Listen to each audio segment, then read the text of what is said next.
Hello everyone, সবাই কেমন আছো? আমি অর্চিতা। আমার একটা নতুন ব্লগে সবাইকে অনেক ওয়েলকাম। মেয়ের বিকেলবেলা আবদার যে মা আমি ফ্রেঞ্চ ফ্রাইজ খাবো, তাই যেমন বলা তেমন কাজ। মেয়ে বলেছে আর আমি রাখবো না, সেটা তো হতেই পারে না। দেখো ফ্রেঞ্চ ফ্রাইজ এখানে রেডি। এইটা আমি নিয়ে এসেছিলাম এখানে আমাদের সামনেই একটা জায়গায়, রিলায়েন্স মার্কেটে। সেইখান থেকে রেডিমেড প্যাকেট কিনতে পাওয়া যায়, ভালোই খেতে। তারপরে ওকে খাইয়ে ঠাইয়ে বসেছিলাম পড়াতে।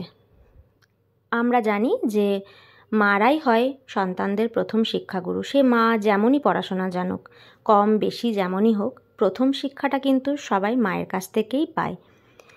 তাই আমারও ডিউটি, সন্ধেবেলাটা একটু ওকে নিয়ে বসাতেই হবে আমাকে। সন্ধেবেলা পড়তে দেখো বসিয়েছি, ওই জন্য পড়াঠরা করিয়ে চলে গেছিলাম রাতে ডিনারে রেডি করতে। আজকে করেছিলাম দুধ দিয়ে পনির। রেসিপিটা সবাই কিন্তু পুরোটা অবশ্যই দেখবে।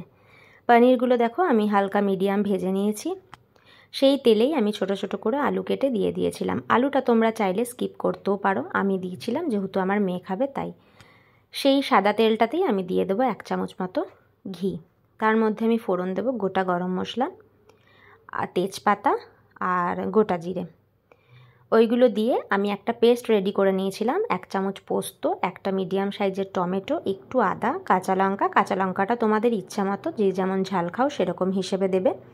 আর দিয়েছিলাম কিছু পরিমাণে কাজু, কিশমিশ। এইগুলো দিয়ে আমি একটা পেস্ট রেডি করে নিয়েছিলাম। সেই পেস্টটা আমি এখানে দিয়ে দিলাম। হালকা কষিয়ে নেব। দেব স্বাদ মতো লবণ, স্বাদ মতো মিষ্টি মানে চিনি। সেগুলো দিয়ে একটু কালারের জন্য, যেহেতু এটা আমি হলুদ, এখানে আমি হলুদ ইউজ করব না, তো সাদা সাদা দেখতে কেমন লাগে, ওই জন্য আমি কালারের জন্য ইউজ করব একটু কাশ্মীরি লঙ্কার গুঁড়ো। সেটা দিলে একটু কালারটা বেশ ভালো আসবে, তাই কাশ্মীরি লঙ্কার গুঁড়ো দিয়ে দেবো। দিয়ে মশলাটা কষাবো, কষিয়ে দিয়ে দেবো আলুগুলো, যাতে আলুগুলো সেদ্ধ হয়ে যায় আগে থেকে। আর সাথে দেব একটু টমেটো সস। এটা দিলে একটু টেস্টটা অন্যরকম হয়। হ্যাঁ, এটা একটু খেতে টেস্ট ঠিক হবে, একটু মিষ্টি মিষ্টি, আবার একটু ঝাল ঝাল। আর এই দেখো মেন যে জিনিসটা সেটা হচ্ছে দুধ। এখানে প্রায় আমি 1 বাটি মতো দুধ ইউজ করেছি। তো ওই দুধটা দিয়ে দেবো। দুধটা দিয়ে মেনলি ফোটাবো। জল কিন্তু আমি এখানে 1 ফোঁটা ইউজ করিনি, পুরো রেসিপিটাই কিন্তু আমি দুধ দিয়ে করেছি। মানে আমার যদি 1 বাটির বেশিও দুধ লাগে তো সেটাই দুধই আমি দেবো, জল কিন্তু আমি দেবো না।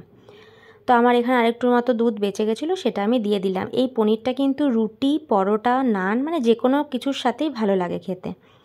তারপরে দেখো আলুগুলো সেদ্ধ হয়ে গেছে, আমি দিয়ে দিলাম পনিরগুলো দিয়ে একটু ফুটিয়ে নামাবার আগে আমি দেবো 1 চামচ মতো বাটার। এটা জাস্ট স্মেলের জন্য, খুব সুন্দর একটা গন্ধ আসে। আর দেব শাহি গরম মশলা নামাবার আগে দিয়ে। দেখো আমার পনিরটা এখানে রেডি হয়ে গেছে। ভিডিওটা ভালো লাগলে অবশ্যই লাইক কমেন্ট করো।